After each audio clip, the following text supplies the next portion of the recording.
지금 요즘 그 유행처럼 인버스 사신 분들은 이 속된 말로 좆된 거예요, 진짜.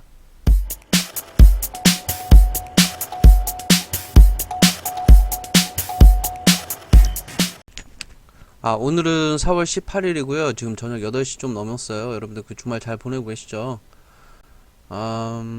제가 어제 좀 말씀드리려고 했는데, 제가 어제 따로 뭐 말씀을 못 드렸고, 그 제가 보유하고 있던 유틸렉스는 정리를 했어요. 지금 보시면 마이너스 28만원 이렇게 찍혀 있죠. 이렇게 정리를 했고요. 원래는 한 마이너스 한 200, 한 20까지 가다가 제가 물량을 좀 더 늘렸었거든요. 그래서 이게 반등 나온 구간에 조금 정리를 하고, 그 정리했던 이유가 그 인버스를 조금 준비를 할까 하면서 인버스 방향성을 좀 보고 있었어요. 근데 인버스를 사지는 않았고요. 지금 다른 종목을 지금 사서 지금 들고 있어요. 제가 어제 그 조건식하고 사등분석 기법을 공개해드렸죠. 여러분들 지금 한 가지 알고 계셔야 될 게 있는 게, 그 제가 예전에 공개해드린 2% 조건 검색식 있죠.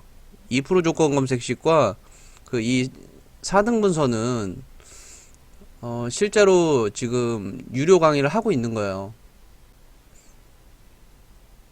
한 달에 한 60만원에서 한 70만원 정도를 하고 있는 유료 강의와 굉장히 싱크로가 높습니다. 기법 같은 경우, 4등분선 기법 같은 경우에는 90% 이상이라고 보시면 되고요. 그리고 2% 조건 검색식 같은 경우에는 한 95%? 왜 그러냐면 그분이 저랑 같이 하셨던 분이기 때문에, 그래서 그분한테 피해가 좀 가지 않을까 그렇게 생각을 좀 했었는데, 근데 뭐 그분은 뭐 카페를 워낙 크게 운영하시는 분이라서 뭐 크게 그렇게 문제는 안 된다고 하더라고요. 그래서 제가 그분한테 배운 건 아니고요. 4등분선은 제가 메인이었고요. 그 2% 조건 검색식은 그분이 메인이었는데, 이제 서로 좀 보완을 한 거죠. 그래서 그분한테 배워서 나가신 분들이 그 유료 강의를 하면서 저한테 하지 말라고 그때, 그 처음 시작을 할 때 굉장히 많이 메일을 주셨었어요. 제가 카페 활동을 할 때도 그냥 무료로 공개하지 말고 돈을 받았고 해라, 그런 얘기가 굉장히 많았는데, 저는 그 돈을 받고 할 만큼 제 사업에 그렇게 큰 비중을 차지하지 않기 때문에 그냥 여러분들한테 그냥 공개해드린 거고요. 어, 잘 다듬으셔서 사용을 하셨으면 좋겠어요. 이게 보시면 여러분들 그 어제부터 검증 시작하신 분들은 아시겠지만, 중간중간에 깨지는 날들이 있어요. 깨지는 날들도 있고 중간중간에 깨지는 항목들이 있어요. 그거를 잘 간추려서 보시면 답이 분명히 있어요. 제가 어제 그제 그 총 3편의 그 동영상만 보시고 이걸 조금만 다듬으시면, 그렇죠. 그 제외까지 한 제 조건식은 제가 솔직히 말씀드리면 한 3년 정도는 깨진 게 단 한 개도 없어요. 3년 정도는. 보유 기간을 한 달, 맥시멈 한 달로 쳤을 때 깨진 게 단 한 개도 없고요. 그 몇 년도였죠? 2016년도인가? 그때 하나가 있었어요. 그때 하나 있었고 그 이전에는 없었어요. 그러니까 여러분들 잘 사용하셨으면 좋겠고요. 그 여러분들 다른 분들하고 그 좀 고도화되면 호가가 겹칠 수도 있으니까 그분 좀 감안하셔가지고 좀 사용하셨으면 좋겠고요. 오늘 해드릴 얘기는 이 인버스 얘기를 좀 할게요. 지금 인버스를 유행처럼 좀 사는 분위기가 되다 보니까 인버스 얘기를 안 할 수가 없는데, 저는 인버스를 솔직히 말씀드리면 이날이죠. 월요일 날이었어요. 그러니까 저번 주, 그러니까 이번 주 월요일 날 13일 날부터 준비를 하고 있었어요. 근데 이 다음 날 여러분들 그 저희 주식 시장은 컨닝할 만한 도구가 굉장히 많아요. 참고하실 만한 ETF 요 파생 상품 지수로 따라가는 이 상품들 같은 경우에는 컨닝할 만한 항목들이 굉장히 많죠. 그 중에 하나 뭐냐면 그 나스닥 선물 지수예요.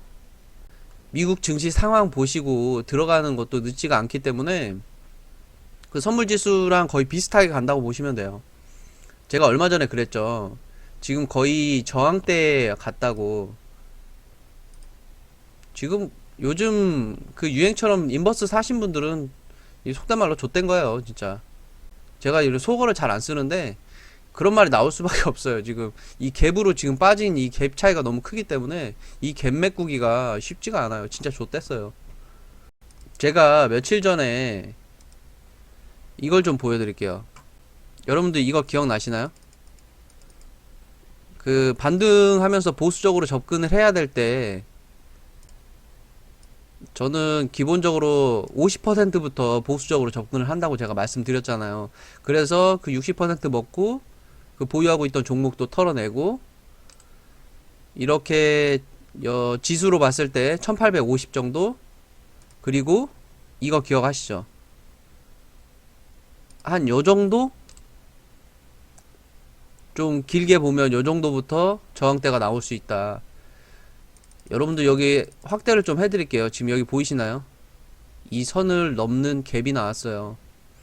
제가 저번에 올려드린 영상을 보게 되면 그 바닥을 찾아내는 그 방법 중에 1번 반등 나오고 횡보 후 상승, 횡보 후 상승,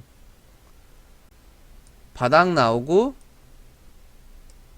쌍바닥 만들고. 1번과 2번 중에 어떤 게 더 많이 오른다고 말씀드렸었죠? 이 1번, 이 바닥 처지지 않고 횡보 후 상승하는 게 더 크게 오른다고 그때 예전에 말씀드렸었잖아요. 제가 했던 말인데 이미 답은 나와 있더라고요. 자, 그러면 여러분들 이 갭만큼 메꾸지 않으면 인버스 사신 분도 좆됐다고 보면 돼요, 진짜. 제가 항상 말씀드리죠. 확인하고 들어가도 늦지 않는다고. 제가 그 이유를 말씀드릴게요. 저도 그 매도를 해놓고 지금 28만원 손절을 한 이유가 뭐냐면요. 저도 인버스를 보고 있었어요. 보고 있었는데, 여러분들 제가 예전에 그 바닥을 말씀드릴 때 제가 여기서 본 이유가 뭐냐면, 자 볼게요. 저가가 7235예요. 이날 저가가 7245. 바닥은 안 깼어요, 여러분들. 바닥 찍고 올랐다가 여기 저점보다 올라간 저점을 찍고 올라갑니다. 이날이 4월 13일인데 이 4월 13일 같은 경우에는 이 개인이 마이너스예요. 기관과 외국인은 하는데 개인이 마이너스라고요. 그 이전에 계속 개인들은 사기만 하다가 이날 처음으로 개인은 매도 물량이 나왔어요. 우리가 상식적으로 개인 매도 물량이 나왔다는 건 바닥을 의미하는 경우가 굉장히 많잖아요. 그래서 이날 들어간 사람들이 굉장히 많더라고요. 근데 자세히 보셔야 될 게, 제가 예전에 바닥 찍고 올라갔다가 이 저점보다 높은 저점을 찍고 올라갔다. 우리가 흔히 말하는 이 쌍바닥, 우리가 아주 기본적으로 그때 말씀드렸었죠. 근데 이 바닥과 이 바닥은 무슨 차이가 있을까요, 여러분들? 여기도 똑같이 바닥 찍고 분명 여기보다 전저점이고 다음날 상승을 했는데 왜 쭉 다시 밀렸을까요? 여러분들 이 중간에 이날 제가 이날부터 준비를 하고 있었거든요. 근데 이날 사지 않았어요. 다음날 미국 지수 보고 보류를 하고 있던 것도 맞는데, 자 볼게요. 이 다음날 다시 저점 깨졌죠.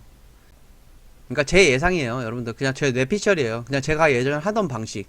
제가 예전에 어떤 방식으로 했냐면 고가전 7595, 이날 만약에 7595보다 높은 가격대를 형성하고 종가를 나왔으면 전 이날 들어갔을지도 몰라요. 근데 고점을 갱신하지도 않았고요. 그 다음날 또 밀리죠. 그리고 두 번째, 그 예전에 급등 후 폭락하고 반등하는 그 구간을 제가 말씀드린 50%를 말씀드렸잖아요. 제가 그 코스피 지수 봤을 때는 확연하게 보이지가 않았는데 이걸 보게 되면 고점 찍고 또 한번 밀리고 약반등하고 쭉 밀립니다. 그 후에 반등이 있었나요? 반등 없죠. 횡보죠. 이게 바닥과 마찬가지로 고점도 마찬가지예요. 밀리고 반등 없이 횡보면 더 밀려요. 또 횡보했죠. 더 밀려요. 그 바닥 보시는 거랑 똑같다고 보시면 돼요. 저희는 먼저 들어갈 필요가 없어요. 확인하고 들어가도 늦지가 않아요. 지금 인버스 이 근처에서 물린 사람들은 지금 갭으로 이렇게 밀렸기 때문에 할 수 있는 게 물 타는 거밖에 없어요. 언젠가는 오르겠지. 언젠가는 오르겠지. 인버스를 보고 언젠가는 오르겠지, 언젠가는 오르겠지 하는 거는 우리 증시 언젠가는 떨어지겠지, 언젠가는 떨어지겠지 하는 얘기랑 똑같거든요, 여러분들. 아, 인버스에 대해서 간단히 설명드리면, 여러분들 그 인버스가, 이 내용을 좀 앞쪽으로 넣었어야 되는데, 여러분들 그 ETF 상품 중에는, ETF가 뭐냐면, 우리가 그 코스피 있고 코스닥 있고 뭐 이렇게 여러 종류들이 있잖아요. 보면 ELW랑 ETF 뭐 이런 것들 여러 가지들이 있어요. 그 ETF 상품 중에 하나예요. 여러 가지 상품들이 굉장히 많거든요. 근데 제가 항상 보고 있는 거는 코덱스 200 선물 인버스예요. 선물 인버스에 곱하기 2 한 거예요. 그러니까 두 배만큼 먹는 거죠. 인버스가 지수 따라가는 항목이다 보니까 이게 생각보다 그 수익률이 오르거나 낮거나 하더라도 그 수익률이 그렇게 높지 않은 편이거든요. 근데 두 배는 말 그대로 2 곱하는 거예요. 뭐 여튼 이런 상품들이 있는데 그 개인 같은 경우에는 공매도를 칠 수가 없으니까 이 하락장에서는 인버스를 매수를 하게 되면 수익을 낼 수가 있죠. 지금 여기 보시면 그 바닥 찍고 쭉 오르게 되죠. 3월 19일부터 여기 보시면 쭉 엄청나게 오르게 되죠. 이게 그 저희 지수 최악의 기간이잖아요, 여러분들. 우리 지수가 안 좋으면 여기는 쭉 올라가고요. 우리 지수가 좋게 되면 쭉 빠지게 돼요. 근데 이만큼 우리 지수가 반등이 나온 거예요. 저도 지금 인버스를 준비하고 있다가 지금 안 들어가고 지금 이렇게 대기하고 있다가 다시 흘려 보냈는데, 항상 제가 누누이 말씀드리지만 보고 확인하고 들어가는 거 절대 늦지 않다라는 거, 그 점 생각하면 될 것 같고요. 그리고 제가 요 가린 종목은 제가 이 결과 나오는 대로 조만간에 바로 올려드릴게요. 여러분들과 같은 종목 샀을 수도 있어요. 오늘도 편안한 밤 보내시고요. 주말 잘 보내시고요.